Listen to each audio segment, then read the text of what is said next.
araw sa inyo mga kababayan. Ako po si Banat Bay at eto pag-uusapan na naman natin ng mga issue sa lipunan. At eto na nga, mas lalong lumalabas ngayon na napakasinungaling talaga ng administrasyon na to. Lalong-lalo na po yung kanilang bagong tuta na si Director Matibag. Bakit to kanyo? Bakit to kanyo? Mamaya papaliwanag ko sa inyo. At dito, lagi nyo antambayanan lang po itong ating video, a video upload dahil alam nyo mga kababayan, habang ang mga bunganga nila ay nagsasalita, habang sila ini-interview ng mga media, ay lalo nating nabubuking ang mga kasinungalingan ng mga hindot na to. Hindi ako nagbibiro pero yan ang katotohanan at hihimayin natin hindi lamang po opinion, katotohanan, hindi lamang po yung mga interview, aalamin natin talaga kung sino ba talaga nagsisinungaling. Kasi alam nyo mga kababayan, especially with what is happening, it is really very important the consistency on their statement. Right now kasi, ladies and gentlemen, people in the house, mga kababayan, mga banateros, napaka-importante na maunawaan natin, merong nagsasalita, yung sa kampo ni Matibag, na alam naman natin, sinungaling at politiko, at meron din naman nagsasalita, dito naman sa kampo ng Senado.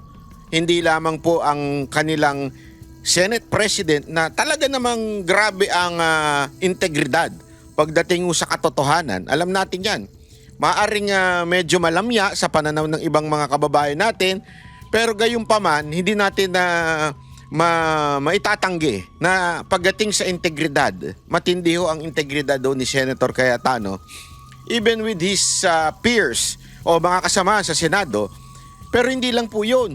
Yung mismong involved na tao na si retired general ng OSAA, yung head ng OSAA, ay siya po mismo ay Aplaska ba? Aplaska. Oo. Siya po mismo ay nagsalita at hindi lamang po isang interview ang ating ipapakita dito, ladies and gentlemen. Ipapakita natin 3 interview. Hahanapan natin ng inconsistency sa tao na ito para malaman natin kung siya ba nagsisinungaling. Pero ang sigurado tayo, inconsistent si Matibag. Bigyan ko lang kayo ng rewind, o background. Di ba pag nanonood kayo ng mga TV series, meron yung recap, ganyan. Kayo kasi, ini-skip nyo, kaya tuloy minsan di nyo naiintindihan. Hindi, di ba tayo, ako, totoo lang, ini-skip ko yun. Yung mga recap. Pero napaka-importante nun, lalong-lalo na pag isang linggo ka nang hindi nakanood ng series na yun, di ba? Pero ito, press na press pa naman sa utak natin. Pero bibigyan ko na rin kayo ng konting recap. Unang-una, Monday, nagkaroon ng pagharang at pinipigilan ang isang institusyon na mag-function. Ang halimbawa ng nito, yung pagharang nila kay Bato. Para kanyang gampanan ng kanyang trabaho bilang isang senador. Ginawa pong harangan ng mga NBI gamit ang isang illegal na warrant of arrest. Kuno. Always remember, until that ICC warrant, kuno, ay seen by the people, seen by the lawyer, talagang masasabi nating lehitimo. Kasi ang balita pa nga ni Attorney Jimmy Bondoc, nung kanilang sinasaliksik yung pinapakita ni Trillanes, iba yung case number. Magkakaiba yung case number doon sa ipinakita ng ICC. So doon pa lang, medyo kaduda-duda na. Kasi dapat pare-pareho. Alam mo ba sa korte, nung ako po ay, anong tawag doon? Yung, nakalimutan ko na yung tawag doon. Yung pumunta po ako sa isang korte, at binasa isa-isa. Ang haba-haba nun, 4 pa man din yun. Nakatulog na ako Maganong-ganon na ako Kasi case number, black, lusyak, kung rekang kokak, ganyan. Sabi ko, wala ba kayong Hindi, sa loob-loob ko lang yun. Pero syempre, hindi ko sinabi doon sa judge. Kasi kakaya naman, baka sabihin ng judge, sa pakakapal ang mukha mo Nasa loob-loob ko, wala ba kayong kopya nung nung demanda? Tapos yung abogado, wala bang kopya? Pwede ba naman mag-compare na lang kayo eh? Hindi, binabasa yun, importante yun. Babasahin yun. Case number blank number 256781321. Kailangan tugma lahat yun. Tapos sasabihin mo, Congressman Tututut versus Banatbay. Yan. Importante yan. Kailangan talagang parehong-pareho. At uulit-ulitin yan. Mantakin mo, 4 yun. Tapos nandun pa yung mga, pati yung komento ng mga, kayo kasi komento kayo ng komento, sa akin tuloy nasisisi. Di, okay lang yung komento nyo, okay lang yan. Kasi, mantakin mo sasabihin pati yung mga komento nyo binabasa. Kasi ginamit nung kalabang ko, yung animal na gago na yun, na pati yung komento ninyo, ibinibintang niya sa akin. Kasalanan ko daw, nag-comment kayo sa kanya na magnanakaw siya. Sa akin ibinintang, so pati yung comment nyo binabasan. Feeling ko nga natatawa na yung judge eh. Kasi pati yung comment ng mga tao, binabasa. Para talagang tugma yung hawak na demanda ng abogado ko, ng abogado nung kalaban, at yung judge. Lahat yun, letra by letra binabanggit. Oh. Sabi niya Congressman magnanakaw ka, walang niya ka, ganyan. Binabasa yun. Kasi nga, para sasabihin mo, arraignment yun, arraignment pala yung pinuntahan ko, arraignment ang tawag doon. Arraignment ko. Hindi, iba yung kanta yun. Binabasa, so sabi ko, okay. So para bagang sasabihin mo, pare-pareho tayo ng kopya, yan ang demanda sa'yo. Importante yun bilang isang may kaso. Eto, na di umano, sabi ni Jimmy Bondoc dun sa aming interview sa kanya. Abay, sabi niya dun magkaiba daw yung case number na ipinakita di umano ni Trillanes at yung lumabas talaga sa ICC. So what the? Mapapaano ka magkaiba? So anong kaso yun? Yung tataka kay bakit ganun? Magkaiba yung kaso. Importante kasi yung consistency. So what do I mean? Ngayon, magkaiba ang sinasabi ng abogado, ni Attorney Matibag, NBI Director Matibag, at saka nung sa USAA. Pero alam natin, ilang beses nang nagpapalit-palit ng statement si Matibag. Una, sabi niya walang NBI doon. Yung pala, nandun yung NBI. Pangalawa, wala daw barel, pero nakipagputukan yung mga NBI. So doon pa lang, inconsistent na. Dalawang inconsistent na yan. Hindi daw sila pumasok pero binabarena nila. Para daw harangan. Pero makikita mo sa video, hindi naman hinaharangan, binubutasan. Di ba? So makikita mo yung inconsistency kay Matibag. Pero sa statement ni SP Cayetano, very consistent. Very honest. Yung iba nga nalalambutan na pero honest pa rin siya. At ultimo ngayon, ipapakita natin yung statement mismo nung pinuno ng USAA. Dito mo makikita, ay grabe, consistent siya. Doon ka magtataka, napaka-consistent itong tao na ito. Ha? Ito. Gusto na yun. Ito. Panoorin natin, ha? Pinky Willard, mga kaibigan, nakausap po natin kanina ng personal habang nagkakape dahil medyo kalmado na nga ngayon si Senate President Alan Peter Cayetano. Marami siyang nabanggit pero marami din doon ay hindi pa pwedeng isiwalat hanggang hindi pa siya nakakasigurado. Pero natutuwa po tayo dahil pinayagan po niya ang kanyang bagong Sergeant at Arms na ating makapanayam tungkol sa timeline kung bakit nagkabarilan, bakit kinailangan. Ito, number 1. 3 to ipapakita kong interview sa inyo, ha? Mula sa Bilyonaryo, TV5 and News 5. TV Patrol, at saka ABS. At ABS at saka GMA pala. Sorry naman. So isipin nyo to, ha. Kung ito ay nagsisinungaling, hindi mo ito papayagan eh. Hindi mo ito papayagang magsalita. Kasi mahuhuli to eh. Mahuhuli to pag nagsinungaling. Kaya nga pansinin nyo, yung NBI director, kung confident siya na totoo yung sinasabi niya, pa-interview niya nga yung mga NBI na nandun. Hindi niya pa-interview. Kasi mabubuking. Magkakaroon ng inconsistency. Pero ito, si Cayetano, yung tao niya, yung unang pumutok ng baril. Sige, interview ka. Say the truth. Tell the truth. Tingnan natin. Ito, panoorin natin. Tayo mismo manonood. Ng barilan, sino yung nasa kabilang bahagi ng mga armas? Si Senate Sergeant at Arms Mau Aplaska ay narito. Magandang gabi po sa inyo. Magandang gabi po, Ma'am Corina, at magandang gabi din sa ating mga kababayan. Unahin na po natin kung bakit po nabanggit po sa akin dito kanina na mayroon na pong mga staff na tila nakakaalam na may mangyayari. Kasi ang nangyari daw dito ay mayroong mga senador na nag-abiso sa mga kapwa senador na parang binibigyan na sila ng babala na umuwi ka na. At ito hindi lang nangyari sa isang senador. May iba pang mga nakakuha ng tawag o text na sila daw ay binabalaan na maganda siguro umuwi ka na. Bakit po ganon? Alam po, Ma'am Corina, since morning of yesterday, we have been constantly receiving reports na the NBI will forcibly serve the warrant to arrest Senator Bato. And then towards the afternoon po, na-confirm po namin through our CCTV and myself, when I went down, nakita ko po na may presence na po ang mga NBI dito sa premises ng Senate. Ito po yung kinikwento ninyo sa akin na Take note. Premises of the Senate. Meron na mga NBI sa premises ng Senate.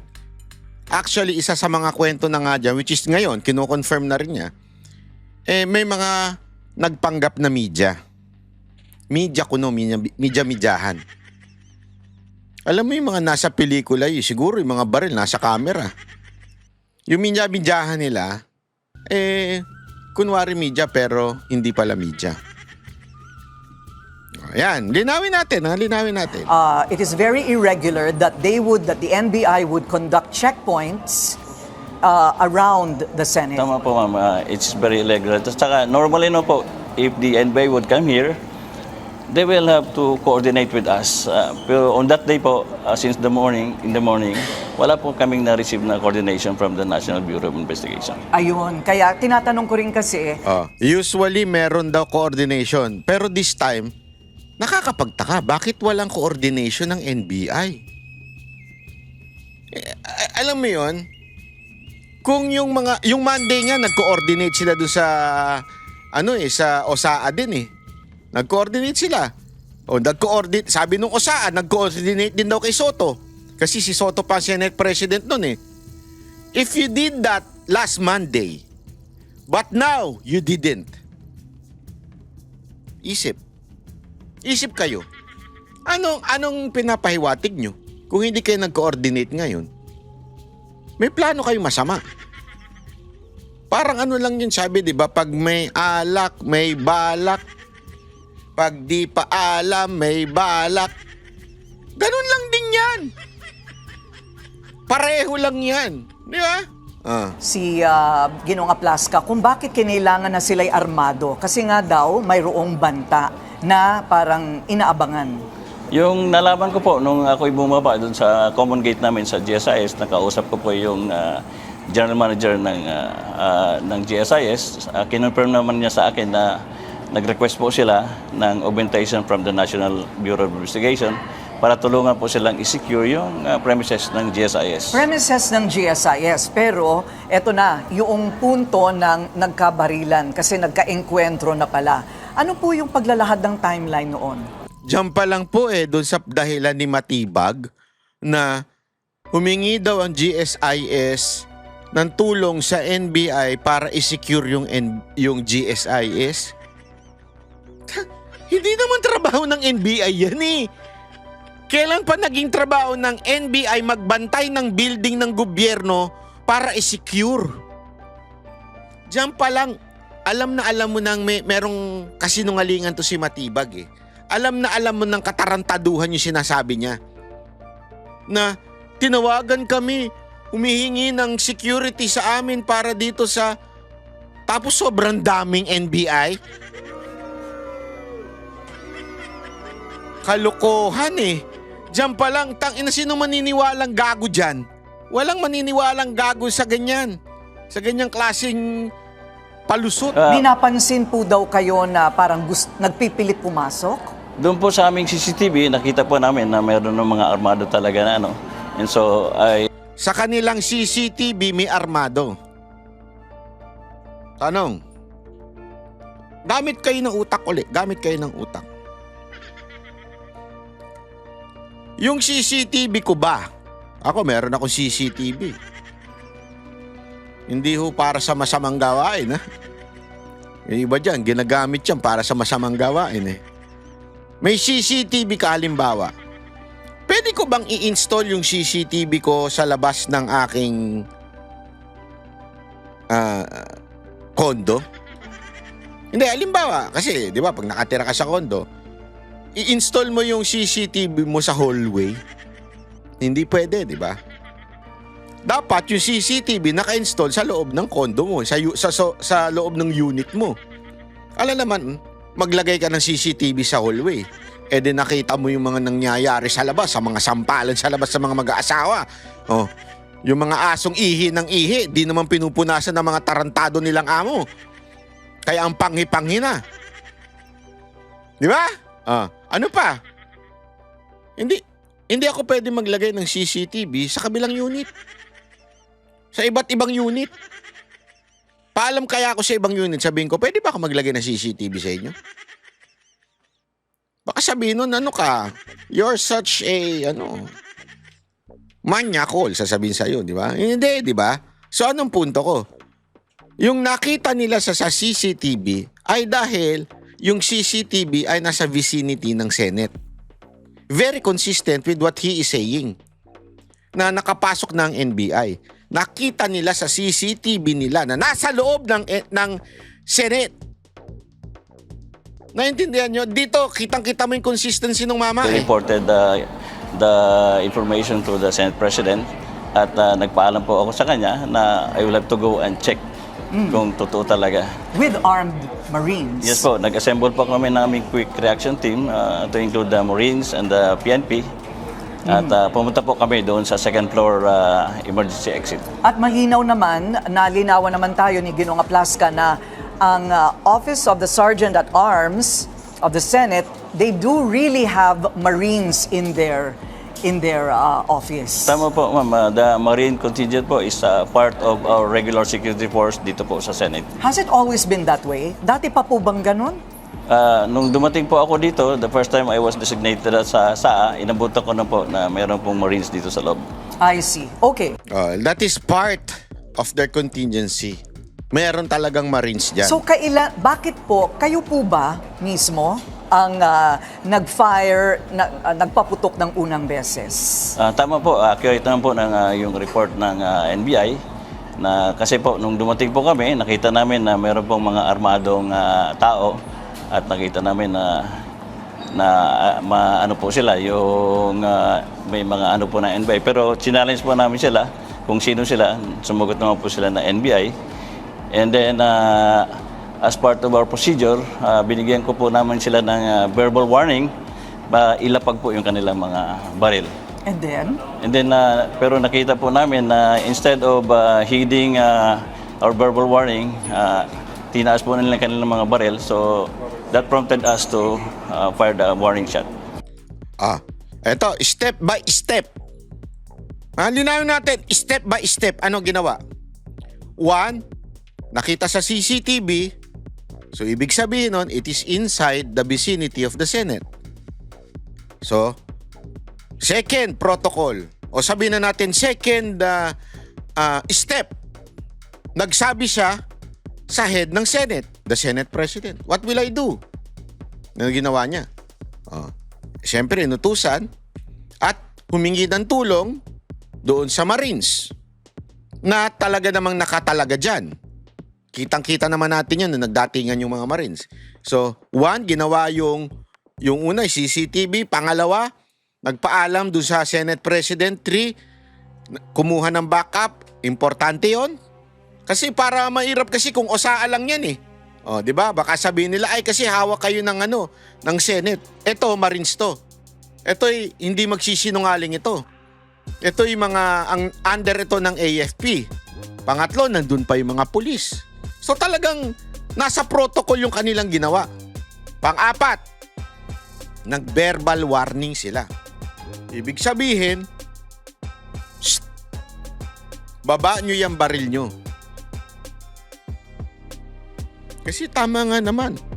Ako kaya magdala ako ng baril dyan sa Senate. Hindi, magdala ako ng baril dyan. Itago ko kunwari dito sa aking bulsa. Tapos nakita may baril ako. Nakaumbok. Sabi, sir, laki naman yan ha. Bayot pala no? Di ba? Nakabukol Yung may bakal ako sa bulsa ko Oh. Tapos sasabihin nila, oy sir, bawal yan. Kesa na binigay ko doon sa aking kaibigan na may iwan sa labas, kinuha ko, binunot ko. Tapos, pinorma ko. Di ba? Sana kung maliit lang yun, pagbunot ko sobrang haba nun. Kasi mahaba yung bitbit ng NBI Nagpakilala sila, NBI kami. Sabi naman ito, ibaba nyo yung mga baril nyo. Hindi, pumorma. Kung pumorma yon, ano ang tamang gawin?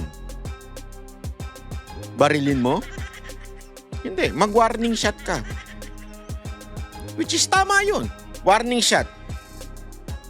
Ibaba nyo yan. Ano ginawa ng NBI? Tuloy. The warning shot was not intended to harm anybody. Kaya nga warning shot Sa taas lang po.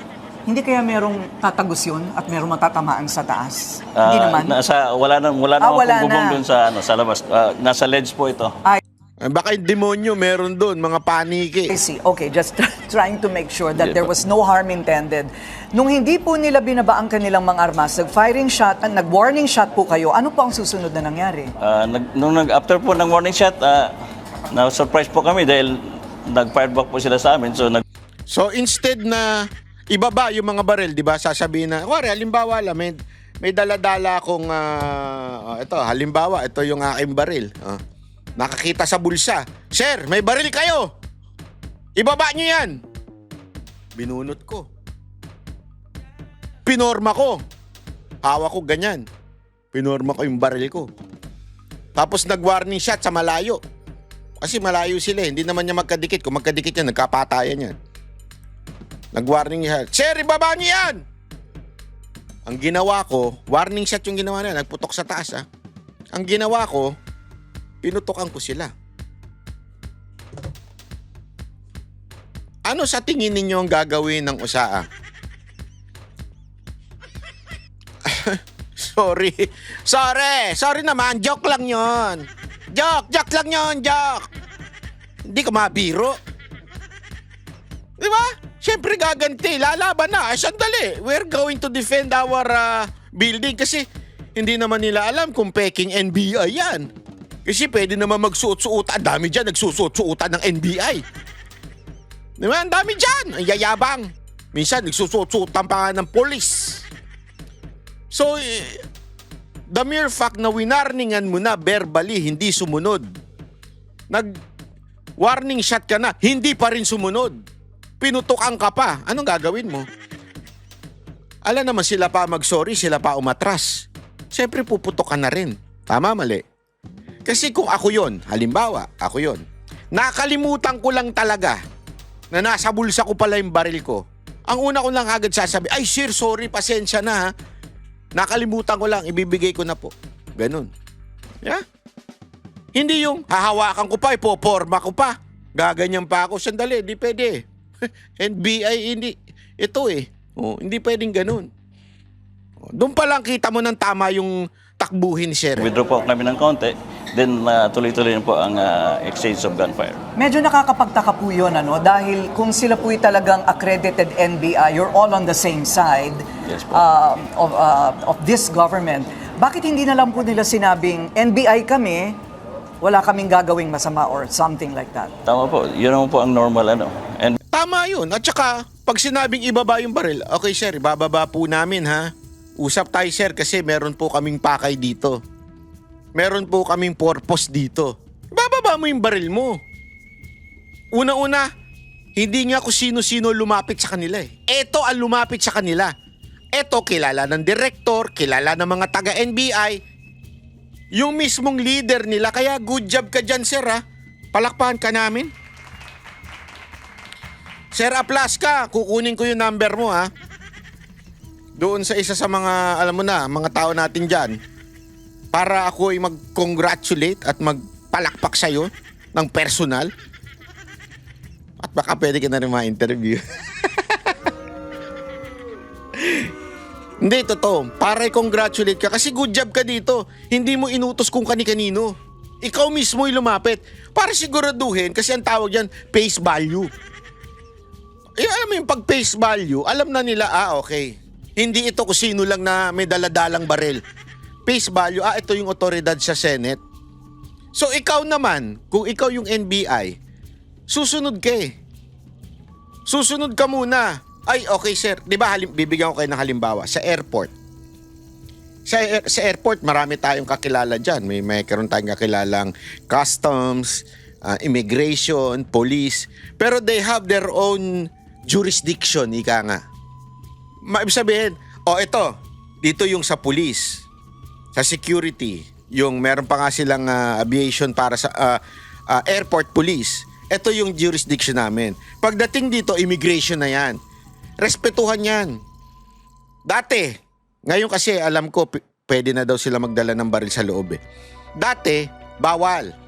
Kahit pulis ka pa, pagpasok mo, meron ka lang hanggang dyan lang pwede magdala ng baril. At nakikita ko yun. And they would respect that. Kasi yun ang patakaran eh. Dito, customs na dito ha. From here, bawal na magdala ng baril. Dito, immigration na. Bawal na ang magdala ng baril. Bawal sa mga pulis to ha. Sa mga airport. Dito, hindi na pwede yung mga customs kasi ano na ito. Meron silang ganun eh. So kung ikaw, papasok ka dyan, magpapakilala ka. Kaya ka nga may ID. Meron niyang kulay-kulay na ID. Yeah? Yung doon para malalaman kung hanggang saan ka lang pwedeng pumasok. Kung sakaling meron kang inuto sa'yo yung boss mo. Sir, meron lang pong si Chief, meron lamang pong pinapakuha o pinapa-assist dito sa amin. Ganyan. Magpapaalam ka ngayon. Kasi jurisdiction na nila. Hindi yung, sandali sir bubunot pa ng baril. Hindi ganun. Kasi nga, respeto. Dito, tama yung tanong ni, magaling magtanong ito si Corina Sanchez. Iba kasi yung tanong ng mga taga-ibang channel eh. Tama yung tanong niya dito eh. Pare-pareho naman kayo. Bakit hindi na lang sinabi ng NBI, Sir, wala po kaming masamang bakay dito. Mga NBI po kami. Ito po yung credentials namin. Ibig sabihin, yung ID nila, papakita nila yung tsapa nila. Tapos, in good faith, ibababa mo muna yung baril. Yeah? That's how to do it. And alam yan ng bawat authority. Kasi even the police, honestly, they're not allowed to bring guns inside a mall. Unless they are assisted or they're assisting someone inside the mall na ini-request ng mall. Kasi that's a private company. So hindi sila basta-basta pwede magpasok ng baril. Unless naka-uniforme pa sila. Even the NBI knows about that. Kaya katarantaduhan yung binerbal ka na, tapos ang gagawin mo pa hahawakan mo pa yung baril mo, tapos nung winarningan ka na, nakipagputukan ka pa. Kagaguhan yun. Besides, ulitin ko po, wala po silang coordination. Bakit po nandito sila sa premises ng Senate? Nung una po ay itinatanggi ng masidhi at madiin ni Ginoong Matibag, NBI Director, na mayroong presensya ang NBI sa loob mismo ng Senado. Bakit po kayo nahihirapang tanggapin na ito'y kapanipaniwala? Dahil po, based on our information, saka na-confirm din namin sa aming mga CCTV and physically po, nakita namin ang presence ng mga armed NBI agents dito po sa paligid ng Senate. At paano po natin na-establish na taga-NBI po talaga, yung grupong yon? Meron po silang mga uniforme, meron po silang mga ID. Ganun. Okay. Ano po yung tactical bag Meron po daw tactic Meron mga uniforme at saka may ID kumpleto. So yung palusot na NBI, wala na. Tapon mo na sa basurahan yan. Matibag. Alam na. Okay? At alam na ng lahat. NBI yung mga yun. bag na nandito na sa loob to begin with. Pagkatapos po ng ng exchange of gunfire po, medyo nagkaroon ng lull at dumating naman yung reinforcement na ni-request namin kay Chief PNP. Sila na po ang nag-clear ng area. At doon po nila na-recover yung tactical bag. Ito pong nahuli ninyo na nag-iisang gunman, yung kasamahan po niya nakawala. Yun po, nung nandito na po yung tactical team ng PNP, nakita po nila yung taga-NBI na gusto sanang i-recover yung tactical bag. Oh, ayan ha. Kita nyo. Very coordinated, very in protocol. Hindi nga sila ang nanghuli. Yung pulis ang nanghuli. Yeah? Hindi ko sila nag-request ng barangay tanod. Parang yung palusot ni Matibag na nag-request daw yung GSIS sa NBI na hindi naman trabaho ng NBI. Dito hindi nag-request ng barangay tanod. Sino humuli? Pulis. Yung mga pulis na ni-request nilang tulungan sila. Ang nanghuli doon sa NBI. Yari ka ngayon, bata. Yun ang kanyang binalikan. Tama po. I see. Okay, so paano po natin na-establish na talagang taga-NBI po itong gunman na ito? Unang-una po, umamin po siya sa mga PNP na siya ay kasama po ng mga NBI. Okay. So parang nag-iba na rin po yata ang sinasabi ngayon ni Director Matibag. Inaamin po niya na Oh, syempre, booking na siya eh. Patay tayo dyan. Siguro, ewan ko lang kung babaguhin ng PNP yung kwento nila ha. Kasi dito sinasabi, umamin sa PNP na NBI yan. Baka sa susunod na mga araw, hindi na NBI yan. Baka NPA na yan. Hindi, baka kasi baguhin na nila eh. tauhan po niya ito. Tama po, sinabi naman niya na driver daw. Narinig natin sa mga balita po na driver daw ng isang ahente nila yung nahuli namin. Driver na isang ahente pero armado. Yung pong driver. nahuli po namin, hindi po armado nung nahuli. Okay. Nung nahuli, hindi armado. Protective custody, konti na lang. Protective custody. Ito po ba ay nasa batas? Ito po ba? Ano ba itong protective custody na ito kay Senador De La Rosa? Ito naman po ay sa aking pagkakalam ay in-offer ng Senate para magkaroon po ng protection si General De La Rosa para ma-exhaust po yung kanyang exercise ng all legal and administrative remedies. At wala po kayong kautusan na siya'y pigilan kung siya man ay aalis ng building. Hindi naman po sila arrested ng Senado. So, kumbaga malaya sila. Malaya po siya na umalis. I see. Kung gusto niya. Okay. Maraming salamat po sa inyo. Ang ganda ng interview mo ha, Corina Sanchez ha. Maganda yan, maganda yan. Eto, pakinggan naman natin yung interview sa TV5, TV Patrol, sorry. Sa puntong ito, makakasama natin live mula sa Senado ang bagong talagang Senate Sergeant at Arms na si retired Police Major General Mau Aplasca. General, magandang gabi po. Karen, magandang gabi at magandang gabi sa ating mga kababayan. Okay, kasama natin si Alvin El Chico.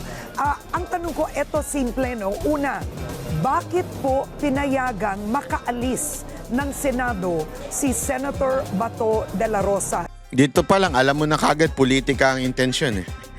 Yun kagad ang tanong eh. Hindi yun nangyari. Hindi naman niya otoridad dyan. Wala siyang kapangyarihan dyan. Hindi dapat sa kanya tinatanong yan. Dapat tinatanong niya sa Senate President, hindi sa kanya. Ikwento nyo yon. Karen, gusto ko lang linawin, katulad ng nasabi din ng aming Senate President, na si General De La Rosa po ay binigyan po ng protective custody privilege ng Senado. At ito po, kung gusto naman niya umalis, wala naman po kami magagawa kung ayaw niya pong i-avail yung privilege ng protective custody. Kumbaga, hindi nyo nirespeto ang ICC warrant of arrest. Hindi ni respeto? Kagago yung tanong. Hindi po ka respeto, Madam Karen Davila. Bakit mo re-respetuhin ang batas ng ibang bansa sa Pilipinas. Sinasakop na po ba tayo ng ibang bansa? Tayo po ba'y nasa Netherlands na? Tayo po ba'y ang gobyerno na ba natin? Patay na po ba ang presidente natin? At ang presidente na ngayon ay presidente ng Netherlands? Ano ba? Presidente ba sila? Prime Minister? Hindi ko rin alam eh. Pero bakit tayo magsasagmit sa kanila?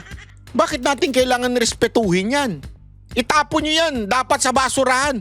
Sunugin yung warrant na yan. Ang re-respetuhin lang natin dito ay warrant na galing sa ating korte. Lahat ng nakikita ninyong walang kakwenta-kwentang dokumento o warrant na galing sa International Court ay walang saysay hanggang walang utos mula sa sarili nating korte. Bakit re-respetuhin yan? Inutusan ba talaga kayo na wag pansinin, wag kahalagahan itong ICC warrant of arrest? Again, Karen, galing din po ito sa pronouncement ng aming Senate President na we will only respect and Consistent. Winarningan, verbal, nagtaas pa ng barel, tapos nag-warning shot. Ano ginawa? Pinutukan sila. exchange of gunfire.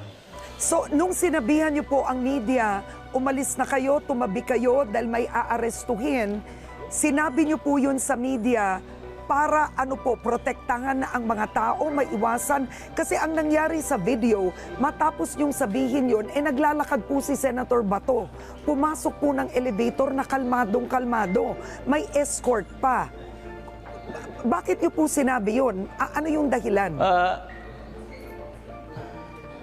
Ito po kasi ang aresto po namin na sinasabi ko, ito Si Alvin po ito. Ano po ang masasabi ninyo sa mga nag-iisip? Alvin, magandang gabi. Opo, sa mga nag-iisip po na parang ginawa lang diversionary tactic ang kaguluhan sa Senado kagabi para makatakas po si Senator Bato de la Rosa. Alvin, una-una, mahirap po yatang paniwalaan na na-stage itong situation o nangyaring kaguluhan sa Senado.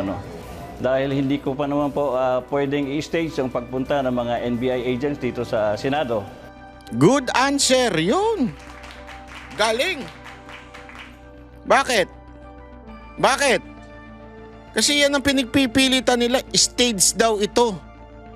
Stage daw ito at pinatakas lang si Bato. First of all, umalis si Bato tapos ng lahat. May picture nga siya, di ba, na nandun nga siya dun sa quote-unquote crime scene ng Soko. Kasi lahat naman yan, hindi porket nandyan na Soko, wag ko tayong maging mangmang pagdating mo dyan. Hindi porket nandyan na Soko, may namatay. Ang ibig lang din sabihin ng Soko, scene of, sa crime po yan. Ibig sabihin dun sa kung ano man nangyari. Kung meron mga putukan, makikita nila yan kasi forensic yan eh. Yung mga bala na tumama sa dingding, yan din ang purpose ng Soko doon. At nandun pa si Bato. Tapos na, mapayapa na, umaga na. 2:00 na ng umaga, 2:30 daw, umalis si Bato. So, walang kinaugnayan yung putukan. Plus, tama yung sinasabi ni Sir. Ano yung sinasabi ni Sir? Pwede ba kami makipagkuntsaba sa NBI? Oy, punta kayo dito Bakit? Magbabarilan tayo, tapos, pag nagbarilan tayo, tatakas si Bato. Pwede ba yun?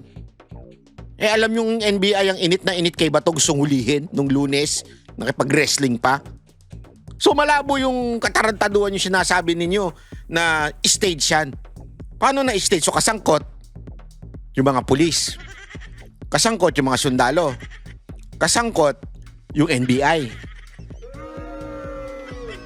Yung iba, alam mo mga nag-imbento niyan, yung mga baliw lang. Yung mga mahilig sa conspiracy theory tsaka sa Twitterbird na support. Unang-una, kung hindi pumunta yung mga NBI agents po dito, wala pong mangyaring kaguluhan o putukan. So you do not take responsibility na nakawala po sa kustodiya ninyo under your protective custody. The protective custody ng Senado ang Nakawala? Hindi naman siya nakakulong? Mga tanong ng mga taga-ABS talaga eh. Alam mong haters eh. isang senador na meron naman pong valid warrant of arrest. Hindi yun valid. Wag kang paulit-ulit. Liwanagin ko lang, Alvin, katulad po ng sinabi ng aming Senate President, yung privilege po ng protective custody ay binigay po ng Senate kay Senator De La Rosa for him to avail. Pero kung ayaw na po niyang mapasailalim ng protective custody, I think may karapatan naman siya na umalis kung ayaw na niya. Opo, pero as a member of the Senate and you as the head of the Office of the Sergeant at Arms, hindi nyo man lang po ba tinanong saan po kayo pupunta, Senator Bato? Para man lang may record tayo dito, sakaling kailangan po kayo, matutuntun po namin kayo at magkakaroon kami ng komunikasyon sa inyo. Alvin, iba po kasi ang protective custody. Hindi po siya katulad nung arrest. Barado yung si Alvin. Kasi si Alvin, Duterte haters yan. Tatak talaga niyan, Duterte haters. Sa lahat ng programa niyan. Grabe yung niyan, yung pagiging bias niyan. Duterte hater yan. Tita mo dito, alam mo, dapat dito kay Sir Aplaska tumakbong senador. Mas matalino pa ito kaysa dito sa mga nag-i-interview sa kanya. Pinapaliwanag niya dito, hindi naman po ibig sabihin ng protective custody is kinukulong o yung sinasight in contempt. Yung mga armadong kalalakihan at naka-jacket na NBI. Tama po? Kaya sinabihan nyo ang media na tumabi kayo, may aarestuhin. Tama po yun, sir. Is that correct? Tama po, Karen, kasi kaya ko Okay. sila pinatatabi kasi nakita po namin sa CCTV na meron po silang mga armas. Okay. At So, delikado po.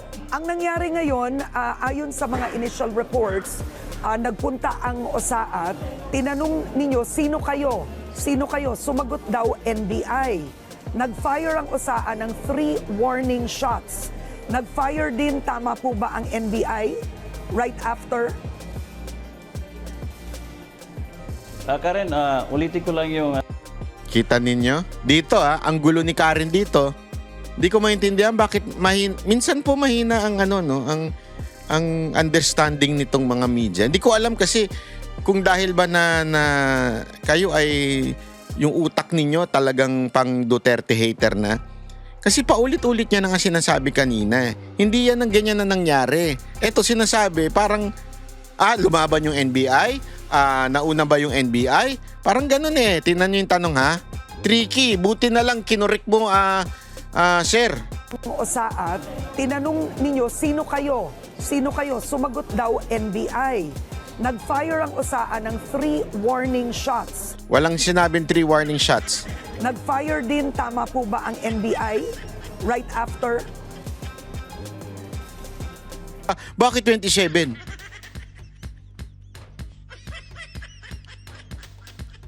Ang sarap 27 na warning shot. Relax. Tapusin nyo yung 27 bago kayo mag-react Tuk, tuk, tuk, tuk. Ilan na? 20, 50, 60, 70, 70. Gano'n. Yung Alvin na yan. Yung tanong mo, condescending Intindihin nyo kasi yung sinasabi. Fix na yung utak ninyo Yan ang problema sa inyo, Karen, at saka ikaw, Alvin. Hindi kayo nakikinig doon sa sinasagot. Kaya nami-mix up kayo Kaya kung ano-ano yung iniisip ninyo. Pakinggan nyo yung yung sagot. Ang linaw na sagot niya, nagputok ng warning shot, tapos nagbarilan na, binaril na rin ng NBI. So, nagbarilan na. pagkatapos po namin mag-warning shot, Kasi mahigit sa 30 ang total shots. Pero 3 ang nauna daw sa inyo, tas the next 27 ay OSAA daw ulit. Parang ang tanong, kinailangan ba na sunod-sunod 27 shots manggaling sa Senate? Hindi kailangan. Ang gawin nyo, salitan. Okay? Sabihan nyo yung mga kalaban, salitan tayo Warning shot muna. Tapos puputok kayo, isa. Tapos kami naman. Tapos kayo uli. Tapos kami na naman. Tapos kayo uli. Kailangan equal. Hindi pwedeng hindi tayo equal. Okay? We are defending the Senate. So, kailangan equal ang putok natin.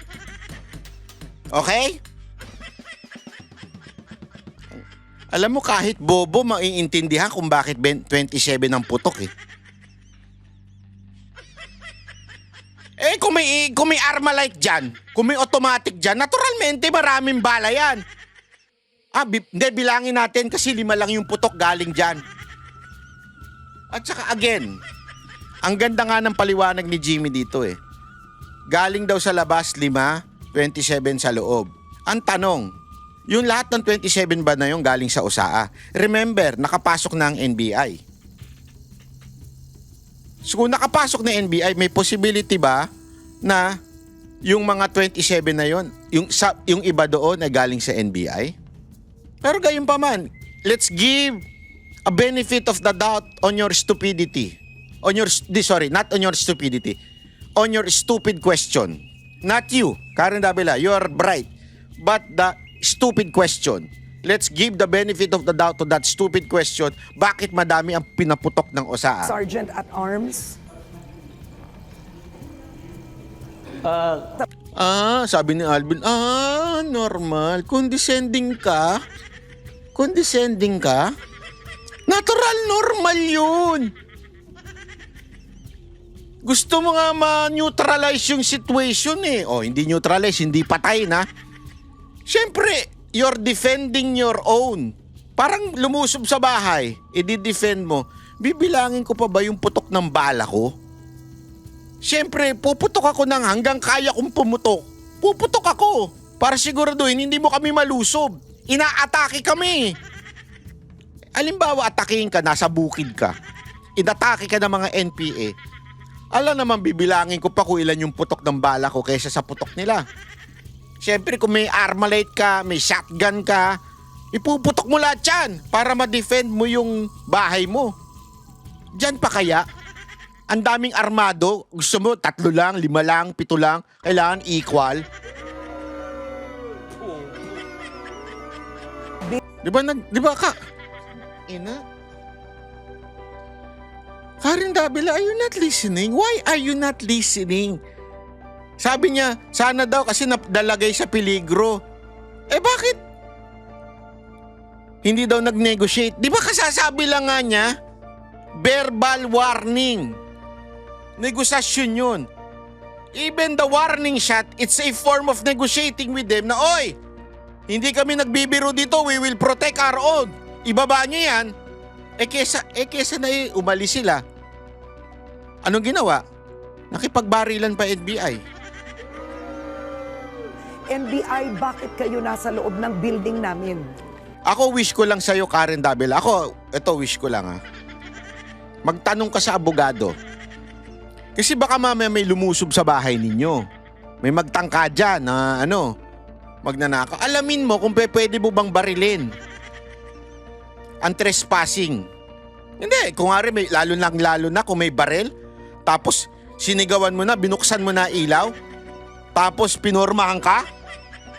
Tanong mo ngayon sa abogado mo, pagka ganun ba, pwede ko nang barilin o magmamakaawa muna ako? Sir, wag niyo akong papasukin, wala kaming pera dito. Tanong mo sa abogado mo. Noon nagpakilala sa inyo na taga NBI kayo. Ina pa. Hindi ko pero ako bilib ako dito kay sa patient nitong si Aplaska. Kasi paulit-ulit yung kwento niya. Kinuwento niya nagpakilalang NBI, pinabababa yung baril, tas uulitin na naman yung tanong. So hindi po ba sa inyo nagpakilala ng NBI? Para bagang ang dating, NBI kami. NBI kayo! Okay, ibaba natin lahat ng baril natin ha. Ayahan natin sila na may baril dito.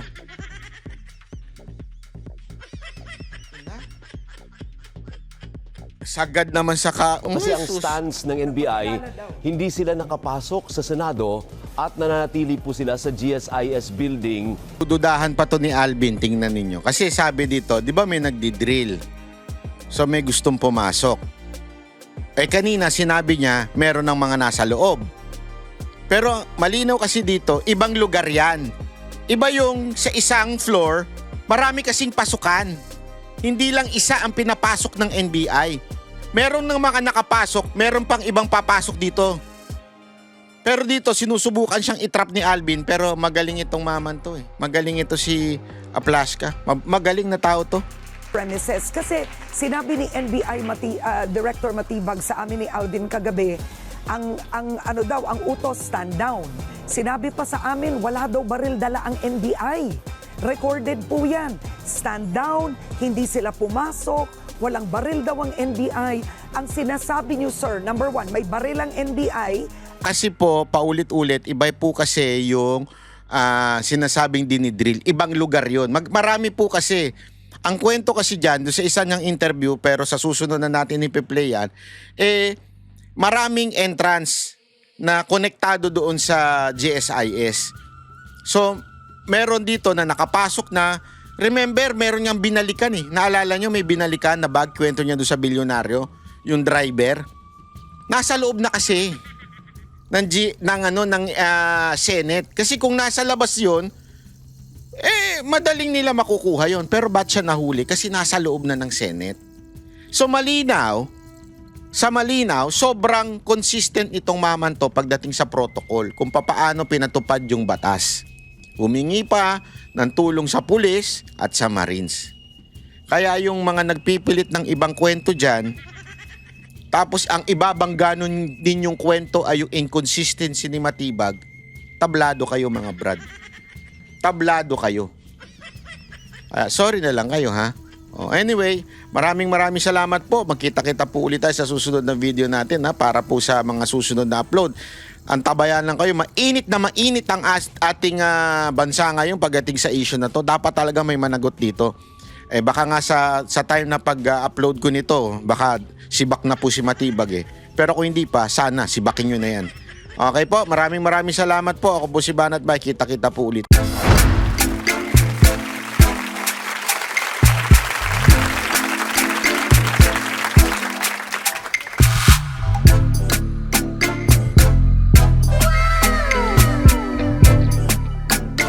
The next performance will start.